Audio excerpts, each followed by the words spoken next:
राधा स्वामी दयाल की दया। राधा स्वामी सहाय। प्रेम पत्र राधा स्वामी पहला भाग। वचन 39वां। मन और इंद्रियों की चाल और उनकी संभाल। पहला, मन और इंद्रियां अपने स्वभाव के मुताबिक जो जन्म जन्म के संसारी बर्ताव से बहुत मजबूत और पक्का हो गया है, बारंबार भोगों की तरफ दौड़ते हैं। यानी मन में से पहले धार उठकर इंद्रियों के स्थान पर और फिर वहां से भोगों और पदार्थों की तरफ रात और दिन बहती रहती है। सो जब तक धार का रुख अंदर में नीचे और बाहर की तरफ है और उसी तरफ को धार रवा रहेगी, तब तक ऊंचे की तरफ उसका रुख यानी मुख नहीं बदल सकता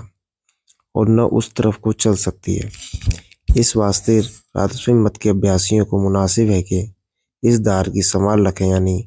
चाह भोगों और पदार्थों की किसी कदर कम उठावें, और जब अभ्यास में बैठें उस वक्त दुनिया और उसके पदार्थों के ख्याल जरूर बंद कर दें और चरणों की तरफ मुख रखें, तो कुछ ध्यान और भजन का रस आवेगा, और नहीं तो गुनावन यानी ख्यालों में वक्त खर्च हो जाएगा और अभ्यास का फायदा प्राप्त न होगा। दूसरा, परम पुरुष पुरंदनी हुजूर महाराज फरमाते हैं कि जब भजन के वक्त कोई तरंग संसारी या भोगों की उठे तो अभ्यासी को चाहिए कि उसी वक्त उसको रोके, और जो न रोकी जावे तो उसी वक्त गुरु स्वरूप या स्थानीय स्वरूप का ध्यान शुरू कर देवे। इसका असर थोड़ा बहुत जरूर मन और इंद्रियों पर पहुंचेगा और उनका मुख स्वरूप या शब्द की तरफ आसानी से हो जाएगा, और जब गुनावन यानी ख्याल हट जावे तब थोड़ी देर बाद फिर भजन यानी आवाज के सुनने में लग जावे। तीसरा, जो ध्यान के वक्त भी गुनावन दूर न होवे यानी फिर वही ख्याल पैदा होवे, तब मुनासिब है कि नाम का सुमिरन भी ध्यान के साथ करे, और जो फिर भी ख्याल न हटे, जिस शब्द की और कोई खास कड़ी या कड़ियां प्रेम की मन को बहुत प्यारी लगती होवे, उनका अंतर में मन ही मन में गाकर पाठ करे और अपनी तवज्जो स्वरूप के ख्याल पर पहले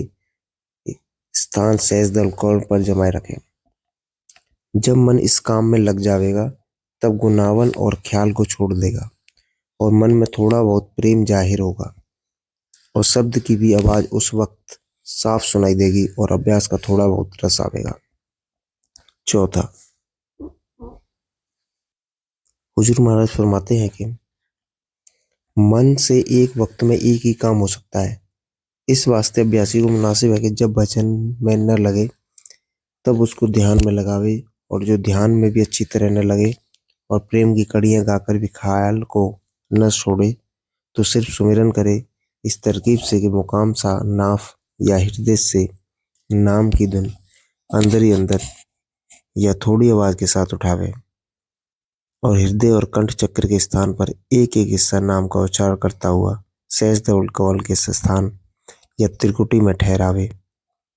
यानी धुन को खत्म करे और फिर इसी तरह दूसरी दफा नाम का उच्चारण नाफ से लेकर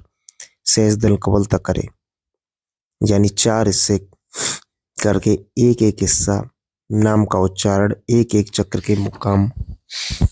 पर करके आखिरी हिस्सा सहज दल कौल में खत्म करे, जैसा कि नीचे लिखा है। और जो हृदय चक्र से उठावे तो त्रिकुटी में खत्म करे, इस तरह हृदय कंठ समस्त दल कौल त्रिकुटी। राधा स्वामी। पांचवा, सिवाय ध्यान और भजन के वक्त के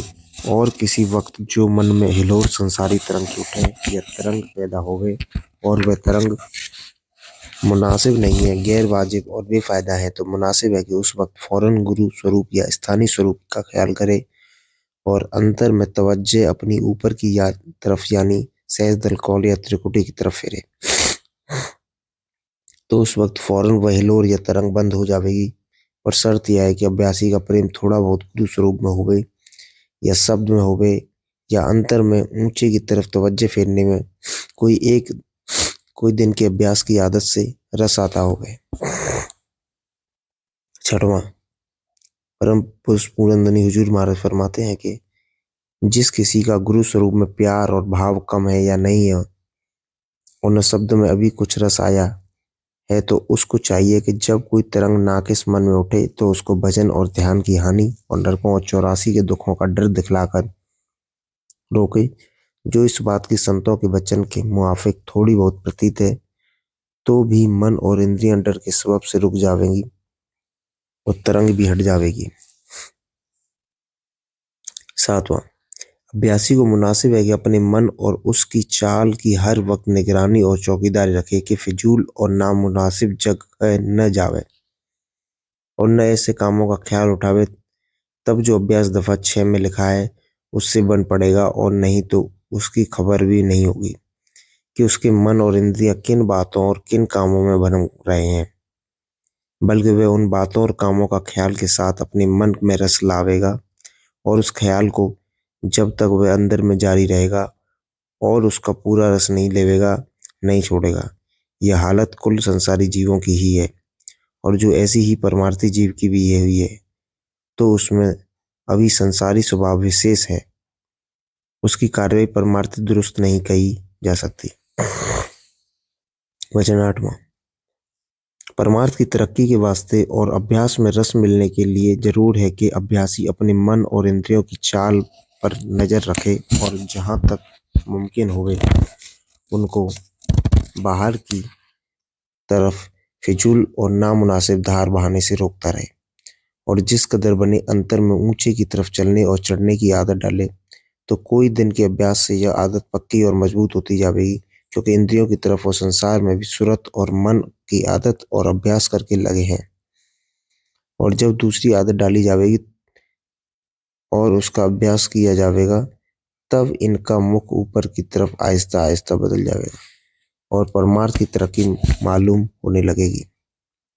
वचन 9वां, मन आप भोगों का रसिया है और इसी सबब से इंद्रियों की तरफ धार को बहाता है,